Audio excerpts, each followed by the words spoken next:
Hi friends, welcome back to our channel. So ಇವತ್ತು ಭಾನುವಾರ ಸ್ಪೆಷಲ್ಗೆ ನಾನು ಮಟನ್ ಬಿರಿಯಾನಿ ಮಾಡೋಣ ಅಂದ್ಕೊಂಡೆ. ಹಾಗೆ ನಮ್ಮ ಮನೆಯವರು ಕೇಳಿದ್ರು ಮಟನ್ ಬಿರಿಯಾನಿ ಮಾಡು ಚೆನ್ನಾಗಿರುತ್ತೆ ಅಂತೇಳಿ. ಸೊ ಅದಕ್ಕೆ ಮಟನ್ ಬಿರಿಯಾನಿ ಮಾಡೋಣ ಅಂದ್ಕೊಂಡಿದ್ದೀನಿ. ಸೊ ಬನ್ನಿ ಯಾವ ರೀತಿ ಮಾಡೋದಂತ ನೋಡೋಣ ಫ್ರೆಂಡ್ಸ್. ಪುದೀನ ಒಂದು ಹಿಡಿಯಷ್ಟು ತೊಗೊಂಡಿದ್ದೀನಿ. ಹಾಗೆ ಕೊತ್ತಂಬರಿ ಒಂದು ಹಿಡಿಯಷ್ಟು, ನಿಂಬೆಹಣ್ಣು ಅರ್ಧ ಉಪ್ಪು ತೊಗೊಂಡಿದ್ದೀನಿ. ಹಾಗೆ 7ರಿಂದ 8 ಹಸಿಮೆಣಸಿನ್ಕಾಯಿ ತೊಗೊಂಡಿದ್ದೀನಿ. ಹಾಗೆ 1 ಇಂಚು ಶುಂಠಿ ತೊಗೊಂಡಿದ್ದೀನಿ. ಬೆಳ್ಳುಳ್ಳಿ 1 ಗಡ್ಡೆ ತೊಗೊಂಡಿದ್ದೀನಿ. ಹಾಗೆ ಇಲ್ಲಿ 2 ಟೊಮೊಟೊ ಚಿಕ್ಕದಾಗಿ ಕಟ್ ಮಾಡಿ ಇಟ್ಕೊಂಡಿದ್ದೀನಿ. ಈರುಳ್ಳಿ 2 ಈರುಳ್ಳಿನ ನಾನು ಸಣ್ಣದಾಗಿ ಇಟ್ಕೊಂಡಿದ್ದೀನಿ. ಇದು ಒಗ್ಗರಣೆಗೆ, ಇದು ಮಸಾಲೆ ರುಬ್ಕೊಳ್ಳೋಕ್ಕೆ ಅಂಥೇಳಿ ಇದೆಲ್ಲ ರೆಡಿ ಮಾಡಿಟ್ಟಿದ್ದೀನಿ. ಹಾಗೆ ಒಂದು ಕುಕ್ಕರ್ ಇಟ್ಕೊಂಡಿದ್ದೀನಿ. ಕುಕ್ಕರ್ ಚೆನ್ನಾಗಿ ಬಿಸಿ ಆದಮೇಲೆ 1-2 ಟೇಬಲ್ ಸ್ಪೂನಷ್ಟು ಆಯಿಲ್ನ ಹಾಕ್ಕೋಬೇಕು. ಒಂದು ಕುಕ್ಕರ್ ಇಟ್ಕೊಂಡಿದ್ದೀನಿ. ಸೊ 2 ಟೇಬಲ್ ಸ್ಪೂನಷ್ಟು ಆಯಿಲ್ನ ಹಾಕ್ಕೊತಾ ಇದ್ದೀನಿ. ಅದಕ್ಕೆ ಆಯಿಲ್ ಚೆನ್ನಾಗಿ ಬಿಸಿ ಆದಮೇಲೆ ಒಂದು 1/4 kg ಮಟನ್ ತಗೊಂಡಿದ್ದೀನಿ. ಇದು ಬಿರಿಯಾನಿ ಮಾಡೋಕ್ಕೆ ಅಂತೇಳಿ ಚಿಕ್ಕದಾಗಿ ಪೀಸ್ ಕಟ್ ಮಾಡಿ ಇಟ್ಕೊಂಡಿದ್ದೀನಿ. ಯಾಕೆಂದರೆ ಮಟನ್ ಬೇಗ ಬೇಯಲ್ವಲ್ಲ, ಅದಕ್ಕೋಸ್ಕರ ಅಂಥೇಳಿ ಚಿಕ್ಕದಾಗಿ ಕಟ್ ಮಾಡಿ ಇಟ್ಕೊಂಡಿದ್ದೀನಿ. ಆಯಿಲ್ ಬಿಸಿ ಆದಮೇಲೆ ಸಾಸಿವೆ 1 ಚಿಟಿಕೆಯಷ್ಟು ಹಾಕ್ಕೊಂಡೆ. ಅದಾದ ನಂತರ ನಾನು ಮಟನ್ನ ತೊಳೆದ್ಬಿಟ್ಟು ಹಾಕ್ಕೊತಾ ಇದ್ದೀನಿ. ಸೊ ಮಟನ್ ಬೇಯಿಸ್ಕೊಳ್ಳೋದ್ರಿಂದ ಎಣ್ಣೆಯಲ್ಲಿ ಚೆನ್ನಾಗಿ ಫ್ರೈ ಮಾಡ್ಕೋಬೇಕು ಮಟನ್ನ. ನೋಡಿ, ಈ ರೀತಿ ತಿರುಗ್ಕೋಬೇಕು ಒಂದು ಚೌಟಿನ ಸಹಾಯದಿಂದ.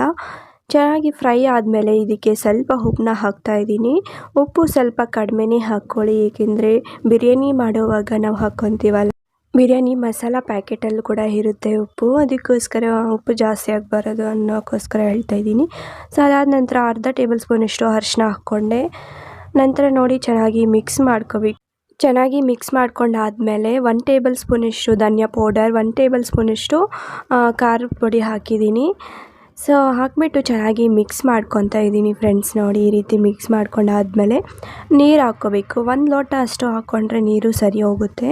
ಏಕೆಂದರೆ ಮಟನ್ ಬೇಯಲಿಕ್ಕೆ ಮಾತ್ರ ನಾನು ನೀರಿಲ್ಲಿ ಹಾಕ್ಕೊತಾ ಇರೋದು, ಅದಕ್ಕೋಸ್ಕರ. ಇವಾಗ ಲಿಡ್ನ ಕ್ಲೋಸ್ ಮಾಡಿ ವಿಸಿಲ್ ಕೂಗಿಸ್ಕೋಬೇಕು.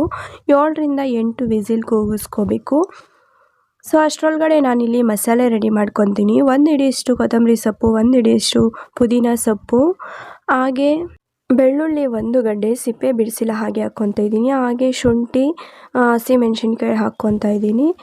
ಜೊತೆಗೆ ನಾನು ಇಲ್ಲಿ ರುಬ್ಲಿಕ್ಕೆ ಎಷ್ಟು ನೀರು ಬೇಕೋ ಅಷ್ಟನ್ನ ಹಾಕ್ಕೊಂಡು ಚೆನ್ನಾಗಿ ಮೆತ್ತಗೆ ಗ್ರೈಂಡ್ ಮಾಡ್ಕೋಬೇಕಾಗಿರುತ್ತೆ. ಸೊ ಬನ್ನಿ ಗ್ರೈಂಡ್ ಮಾಡ್ಕೊಂಡು ನೋಡಿ, ಸ್ಮೂತಾಗಿ ಪೇಸ್ಟ್ ಮಾಡ್ಕೊಂಡಿದ್ದೀನಿ.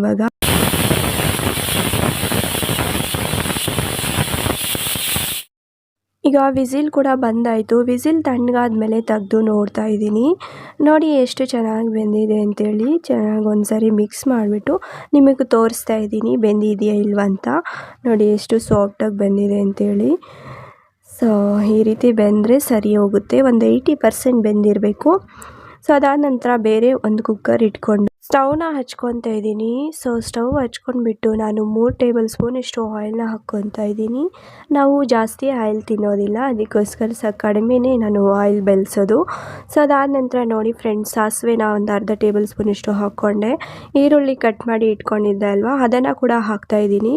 ಈರುಳ್ಳಿ ಚೆನ್ನಾಗಿ ಫ್ರೈ ಮಾಡ್ಕೋಬೇಕು, ಹಸಿ ವಾಸನೆ ಹೋಗೋವರೆಗೂ. ಒಂದ್ಸರಿ ಚೆನ್ನಾಗಿ ಮಿಕ್ಸ್ ಮಾಡ್ಕೊಂಡಾದ್ಮೇಲೆ ಕರಿಬೇವನ್ನ ಹಾಕ್ತಾಯಿದ್ದೀನಿ. ಮತ್ತು ಕರಿಬೇವು ಹಾಕಿ ಚೆನ್ನಾಗಿ ಮಿಕ್ಸ್ ಮಾಡ್ಕೋಬೇಕು. ಈರುಳ್ಳಿ ಗೋಲ್ಡನ್ ಕಲರ್ ಬರೋವರೆಗೂ ನಾವು ಫ್ರೈ ಮಾಡ್ಕೋಬೇಕು. ಇಲ್ಲಿ ನಾನು ಸ್ಪೈಸಸ್ನ ಹಾಕ್ಕೊತಾ ಇದ್ದೀನಿ. ಸೋಂಪು, ಪಲಾವ್ ಎಲೆ, ಮರಾಠಿ ಮೊಗ್ಗು, ಜೀರಿಗೆ, ಚಕ್ಕೆ, ಲವಂಗ ಎಲ್ಲ ಹಾಕ್ಕೊತಾ ಇದ್ದೀನಿ. ಹಾಕ್ಕೊಂಡು ಚೆನ್ನಾಗಿ ಒಂದ್ಸರಿ ಮಿಕ್ಸ್ ಮಾಡಬೇಕು. ನೋಡಿ, ಈ ರೀತಿ ಚೆನ್ನಾಗಿ ಈರುಳ್ಳಿ ಫ್ರೈ ಆದಮೇಲೆ ನಾನು 1-2 ಟೊಮೊಟೊ ಕಟ್ ಮಾಡಿ ಇಟ್ಕೊಂಡಿದ್ನಲ್ವ, ಅದನ್ನು ಹಾಕ್ತಾಯಿದ್ದೀನಿ. ಟೊಮೊಟೊ ಚೆನ್ನಾಗಿ ಸಾಫ್ಟ್ ಆಗೋವರೆಗೂ ಎಣ್ಣೆಯಲ್ಲಿ ಫ್ರೈ ಮಾಡ್ಕೋಬೇಕು. ಸೊ ಟೊಮೊಟೊ ಸಾಫ್ಟ್ ಆದಮೇಲೆ ಅವಾಗೆ ಮಸಾಲೆ ರುಬ್ಬಿ ಇಟ್ಕೊಂಡಿದ್ವಲ್ಲ, ಅದನ್ನು ಹಾಕ್ಕೊತಾ ಇದ್ದೀನಿ. ಸೊ ಇದು ಹಸಿಯಾಗಿ ಹಾಕ್ಕೊಂಡಿರೋದ್ರಿಂದ ಕೊತ್ತಂಬರಿ ಸೊಪ್ಪು, ಮೆಣಸಿನ್ಕಾಯಿ ಇದೆಲ್ಲ ಹಸಿ ವಾಸನೆ ಹೋಗೋವರೆಗೂ ಚೆನ್ನಾಗಿ ಫ್ರೈ ಮಾಡ್ಕೋಬೇಕು. ಕಲರೇ ಒಂದು ಚೇಂಜ್ ಆಗುತ್ತೆ. ಸೊ ಅದನ್ನು ನೋಡಿಕೊಂಡು ಫ್ರೈ ಮಾಡ್ಕೋಬೇಕಾಗುತ್ತೆ.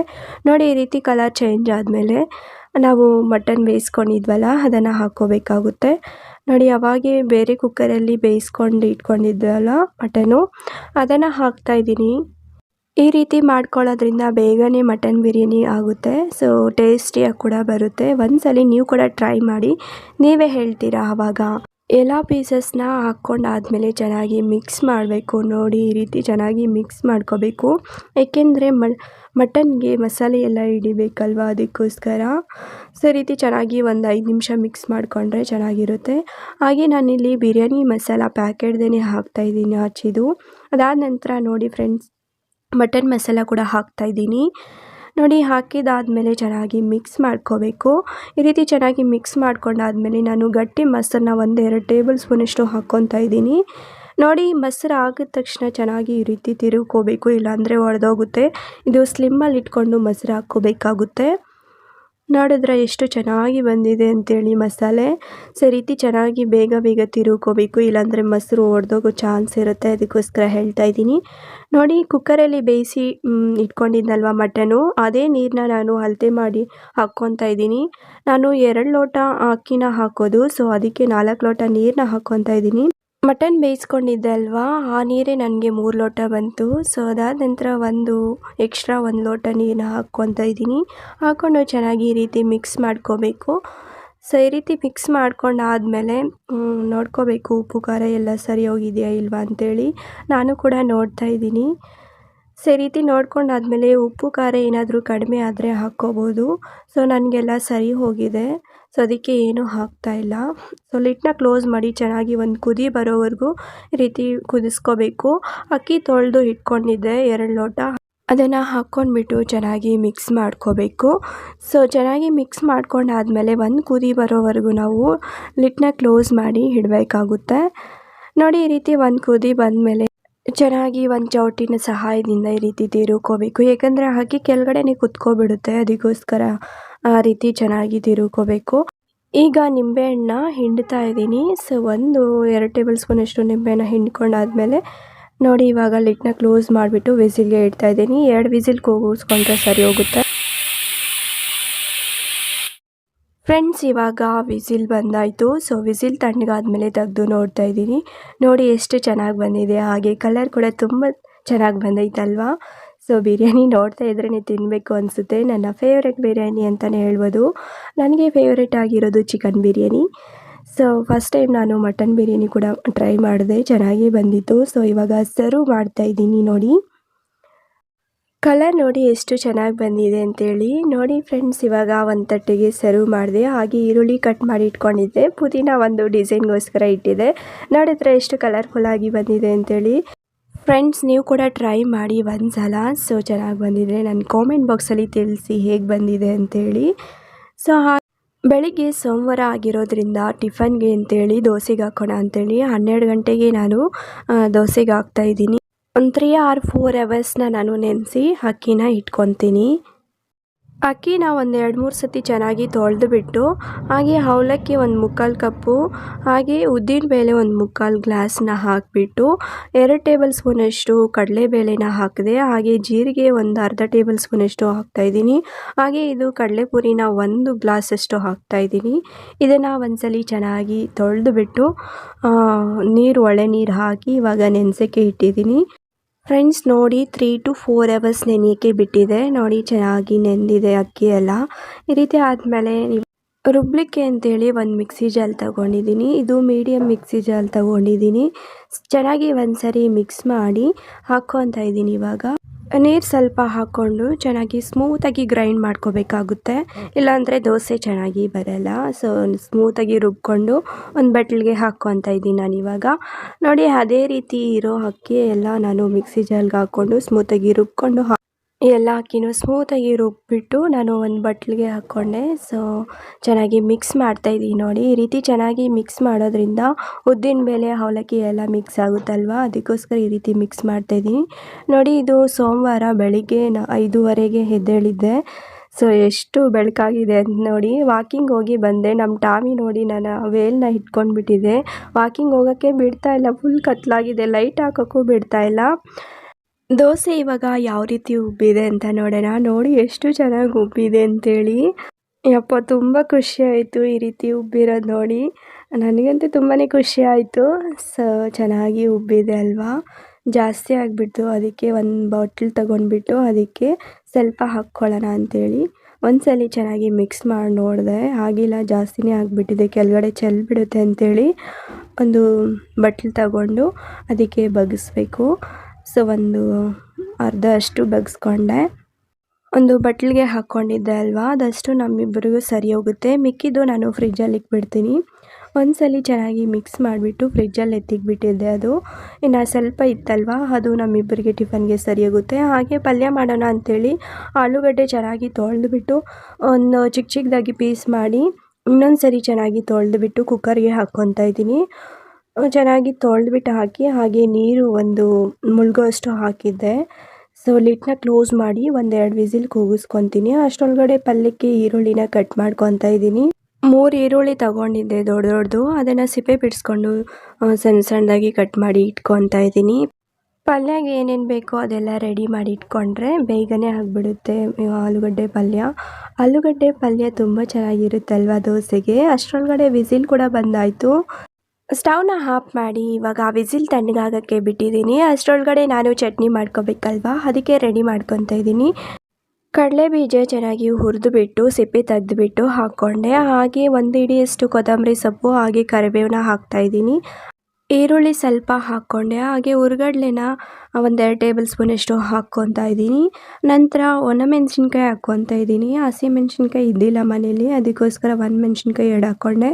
ಹಾಗೆ ಜೀರಿಗೆ ಒಂದು ಅರ್ಧ ಟೇಬಲ್ ಸ್ಪೂನಷ್ಟು, ಕೊಬ್ಬರಿ ಸ್ವಲ್ಪ ಹಾಕ್ಕೊಂಡೆ. ರುಬ್ಬಕ್ಕೆ ಎಷ್ಟು ನೀರು ಬೇಕೋ ಅಷ್ಟನ್ನ ಹಾಕ್ಕೊಂಡು ತರಿಯಾಗಿ ರುಬ್ಕೊಂಡಾದಮೇಲೆ ಸಾಲ್ಟ್ನ ಕೂಡ ಹಾಕ್ಕೊತಾ ಇದ್ದೀನಿ. ಜೊತೆಗೆ ಹುಣಸೆಹಣ್ಣು ಸ್ಕಿಪ್ ಆಗಿಬಿಟ್ಟಿದೆ, ಅದನ್ನು ಕೂಡ ಹಾಕ್ಕೊಳ್ಳಿ.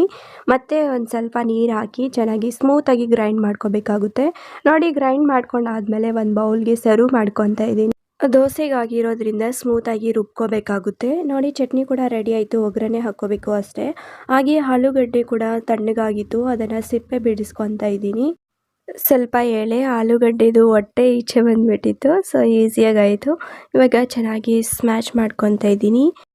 ಒಂದು ಗಂಟು ಇಲ್ಲದೇ ಚೆನ್ನಾಗಿ ನುಣ್ಣಗೆ ಸ್ಮ್ಯಾಚ್ ಮಾಡಿಕೊಂಡು ಇಟ್ಕೊಂಡೆ. ಇನ್ನು ಒಗ್ಗರಣೆಗೆ ಒಂದು ಕಡೆ ಇಟ್ಕೊಂಡು ಆಯಿಲ್ ಒಂದು 2-3 ಟೇಬಲ್ ಸ್ಪೂನಷ್ಟು ಹಾಕ್ಕೊಂಡು ಆಯಿಲ್ ಚೆನ್ನಾಗಿ ಬಿಸಿ ಆದಮೇಲೆ ಸಾಸಿವೆನ ಹಾಕ್ತಾಯಿದ್ದೀನಿ. ಸಾಸಿವೆ ಚಿಟಪಟ ಆದಮೇಲೆ ಈರುಳ್ಳಿ ಕಟ್ ಮಾಡಿ ಇಟ್ಕೊಂಡಿದ್ನಲ್ವ, ಅದನ್ನು ಹಾಕ್ತಾಯಿದ್ದೀನಿ. ಈರುಳ್ಳಿ ಚೆನ್ನಾಗಿ ಫ್ರೈ ಮಾಡ್ಕೋಬೇಕು ಎಣ್ಣೆಯಲ್ಲಿ, ಹಸಿ ವಾಸನೆ ಹೋಗೋವರೆಗೂ ಫ್ರೈ ಮಾಡ್ಕೋಬೇಕಾಗಿರುತ್ತೆ. ಹಾಗೆ ಕರಿಬೇವನ್ನ ಹಾಕ್ತಾಯಿದ್ದೀನಿ. ಕರಿಬೇವು ನಾನು ಊರಿಂದ ತಗೊಂಡು ಬಂದಿದ್ದೆ ಅಲ್ವಾ, ಅದನ್ನೇ ಹಾಕ್ಕೊತಾ ಇದ್ದೀನಿ. ಒಳ್ಳೆ ಘಮ ಕೂಡ ಇತ್ತು ಕರಿಬೇವು. ಹಾಗೆ ಒಣಮೆಣ್ಸಿನ್ಕಾಯಿ ಒಂದು 7-8 ಸೆಂಟ್ರಿಗೆ ಮುರಿದ್ಬಿಟ್ಟು ಹಾಕಿದೆ. ಹಸಿಮೆಣ್ಸಿನ್ಕಾಯಿ ಇರಲಿಲ್ಲ ಮನೆಯಲ್ಲಿ, ಆಗೋಗಿತ್ತು. ಸೊ ಅದಕ್ಕೋಸ್ಕರ ಒಣಮೆಣ್ಸಿನ್ಕಾಯಿ ಹಾಕ್ಕೊಂಡೆ. ಬೇಕಂದರೆ ಹಸಿಮೆಣ್ಸಿನ್ಕಾಯಿ ಕೂಡ ಹಾಕ್ಕೋಬೋದು. ಹಾಗೆ ಗರಂ ಮಸಾಲ ಒಂದು ಅರ್ಧ ಟೇಬಲ್ ಸ್ಪೂನಷ್ಟು ಹಾಕಿ ಚೆನ್ನಾಗಿ ಮಿಕ್ಸ್ ಮಾಡ್ತಾಯಿದ್ದೀನಿ. ಹಾಗೆ ಅರಿಶಿನ ಹಾಕ್ತಾಯಿದ್ದೀನಿ. ಅರಿಶಿನ ಕಲರ್ ನೋಡಿಕೊಂಡು ಹಾಕ್ಕೊಳ್ಳಿ. ಸೊ ಚೆನ್ನಾಗಿ ಮಿಕ್ಸ್ ಮಾಡ್ಕೊಂಡಾದಮೇಲೆ ಅವಾಗೆ ಸ್ಮ್ಯಾಶ್ ಮಾಡಿ ಇಟ್ಕೊಂಡಿದ್ವಲ್ಲ ಆಲೂಗಡ್ಡೆ, ಅದನ್ನು ಹಾಕ್ಕೊತಾ ಇದ್ದೀನಿ. ಇದು ಒಂದು ಚೌಟ್ ತಗೊಂಡು ಚೆನ್ನಾಗಿ ಮಿಕ್ಸ್ ಮಾಡ್ಕೋಬೇಕಾಗುತ್ತೆ. ನೋಡಿ, ಈ ರೀತಿ ಚೆನ್ನಾಗಿ ಪ್ರೆಸ್ ಮಾಡಿ ಮಿಕ್ಸ್ ಮಾಡ್ಕೊಳ್ಳಿ. ಆಲೂಗಡ್ಡೆ ಪಲ್ಯ ಅಂದರೆ ಯಾರಿಗೆ ಇಷ್ಟ ಇರಲ್ಲ ಹೇಳಿ, ಎಲ್ಲರಿಗೂ ಇಷ್ಟ ಆಗುತ್ತೆ ಅಲ್ವಾ. ಸೊ ಈ ರೀತಿ ಸಿಂಪಲ್ಲಾಗಿ ಮಾಡ್ಕೋಬೋದು. ಹಾಗೆ ರುಚಿಗೆ ತಕ್ಕಷ್ಟು ಉಪ್ಪನ್ನ ಕೂಡ ಹಾಕ್ಕೊಂಡು ಚೆನ್ನಾಗಿ ಮಿಕ್ಸ್ ಮಾಡ್ಕೊತಾ ಇದ್ದೀನಿ. ಗಂಟು ಇಲ್ಲದೇ ಚೆನ್ನಾಗಿ ಮಿಕ್ಸ್ ಮಾಡ್ಕೊಂಡಾದ್ಮೇಲೆ ಒಂದು 5 ನಿಮಿಷ ಬೇಯಿಸ್ಕೊಂಡಾದ್ಮೇಲೆ ಕೊತ್ತಂಬರಿ ಸೊಪ್ಪನ್ನ ಕಟ್ ಮಾಡಿ ಹಾಕ್ಕೊತಾ ಇದ್ದೀನಿ. ಹಾಕ್ಕೊಂಡು ಒಂದ್ಸಲಿ ಚೆನ್ನಾಗಿ ಮಿಕ್ಸ್ ಮಾಡ್ಕೋಬೇಕು. ಈಗ ಸ್ಟವ್ ಆಫ್ ಮಾಡಿಕೊಂಡ್ರೆ ಪಲ್ಯ ರೆಡಿ ಆಗಿಬಿಡುತ್ತೆ. ಹಾಗೆ ಚಟ್ನಿಗೆ ಒಗ್ಗರಣೆ ಹಾಕ್ತಾಯಿದ್ದೀನಿ. 1 ಟೇಬಲ್ ಸ್ಪೂನಷ್ಟು ಆಯಿಲ್ ಹಾಕ್ಕೊಂಡು ಕರಿಬೇವು, ಸಾಸಿವೆ ಹಾಗೆ ಒಣಮೆಣ್ಸಿನ್ಕಾಯಿ ಹಾಕ್ಕೊಂಡು ಚೆನ್ನಾಗಿ ಫ್ರೈ ಮಾಡಿಬಿಟ್ಟು ಈಗ ಒಗ್ಗರಣೆ ಕೊಡ್ತಾಯಿದ್ದೀನಿ. ನೋಡಿ, ಚಟ್ನಿ ಕೂಡ ರೆಡಿ ಆಯಿತು, ಹಾಗೆ ಪಲ್ಯನೂ ರೆಡಿ ಆಯಿತು. ತುಂಬ ಚೆನ್ನಾಗಿ ಬಂದಿತ್ತು ಚಟ್ನಿ. ಹಾಗೆ ದೋಸೆಗೆ ಉಪ್ಪನ್ನ ಹಾಕ್ಕೊತಾ ಇದ್ದೀನಿ. ಸೊ ಸಾಲ್ಟ್ ಹಾಕ್ಕೋಬೇಕು. ಕಲ್ಲುಪ್ಪು ಹಾಕ್ಕೊಂಡ್ರೆ ಅದು ಬೇಗನೆ ಕರಗಲ್ವಲ್ಲ, ಅದಕ್ಕೋಸ್ಕರ ಸಾಲ್ಟ್ ಹಾಕ್ಕೊತಾ ಇದ್ದೀನಿ. ನೋಡಿ, ಇವಾಗ ದೋಸೆಗೆ ಒಂದು ಹೆಂಚಿಟ್ಕೊಂಡು ಆಯಿಲ್ ಹಾಕ್ತಿದ್ದೀನಿ. ಏಕೆಂದರೆ ಇದು ಆಯಿಲ್ ಹಾಕದೇ ಇದ್ದರೆ ದೋಸೆ ಚೆನ್ನಾಗಿ ಬರಲ್ಲ ಇದ್ರ ಮೇಲೆ, ಸ್ಟವ್ ಮೇಲೆ. ಅದಕ್ಕೋಸ್ಕರ ಆಯಿಲ್ ಹಾಕ್ಕೊಂಡು ಚೆನ್ನಾಗಿ ಬಿಸಿ ಆದಮೇಲೆ ಇವಾಗ ದೋಸೆನ ಹಾಕ್ಕೊತಾ ಇದ್ದೀನಿ. ತುಂಬ ಚೆನ್ನಾಗಿ ಬಂದಿತ್ತು, ಕಲರ್ ಕೂಡ ಸಖತ್ತಾಗಿ ಬಂದಿತ್ತು. ಒಂದ್ಸಲಿ ನೀವು ಕೂಡ ಟ್ರೈ ಮಾಡಿ. ನಾನು ಫ್ರಿಜ್ ವಾಟರ್ ಕುಡಿದೆ, ಅದಕ್ಕೋಸ್ಕರ ಗಂಟ್ಲಲ್ಲಿ ಒಂಥರ ಇದೆ, ವಾಯ್ಸ್ ಒಂದು ಚೇಂಜ್ ಆಗಿಬಿಟ್ಟಿದೆ. ಸೊ ಏನು ಅಂದ್ಕೋಬೇಡಿ.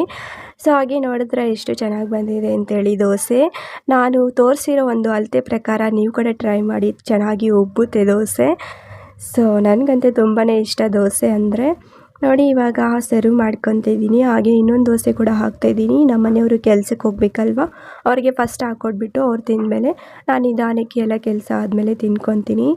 ನನಗೆ ದೋಸೆ ಅಂದರೆ ತುಂಬ ಇಷ್ಟ. ಅದಕ್ಕೋಸ್ಕರ 4 ಲೋಟ ಅಕ್ಕಿ ಹಾಕ್ಕೊತೀನಿ ದೋಸೆಗೆ. ಸೊ ನಾವಿಬ್ಬರೇ ಇರೋದ್ರಿಂದ 2 ಲೋಟ ಹಾಕ್ಕೊಂಡ್ರೂ ಸರಿ ಹೋಗುತ್ತೆ. ಬಟ್ ನಾನು 4 ಲೋಟ ಹಾಕ್ಕೊಂಡು ಫ್ರಿಜ್ಜಲ್ಲಿ ಇಟ್ಕೊಂಡು 1-2 ದಿನ ತಿಂತೀನಿ. ಸೊ ಈ ವಿಡಿಯೋ ಇಷ್ಟ ಆಗಿದೆ ಅಂದ್ಕೊತಾ ಇದ್ದೀನಿ. ಇಷ್ಟ ಆದರೆ ಲೈಕ್ ಮಾಡಿ, ಶೇರ್ ಮಾಡಿ, ಸಬ್ಸ್ಕ್ರೈಬ್ ಮಾಡಿ, ಹಾಗೆ ಬೆಲ್ ಐಕನ್ನ ಒತ್ತಿ ನನ್ನ ಮುಂದಿನ ನೋಟಿಫಿಕೇಷನ್ ಬರುತ್ತೆ. ಸೊ ಮುಂದಿನ ವಿಡಿಯೋದಲ್ಲಿ ಸಿಗೋಣ. ಅಲ್ಲಿವರೆಗೂ ಬಾಯ್ ಬಾಯ್, ಟೇಕ್ ಕೇರ್ ಫ್ರೆಂಡ್ಸ್.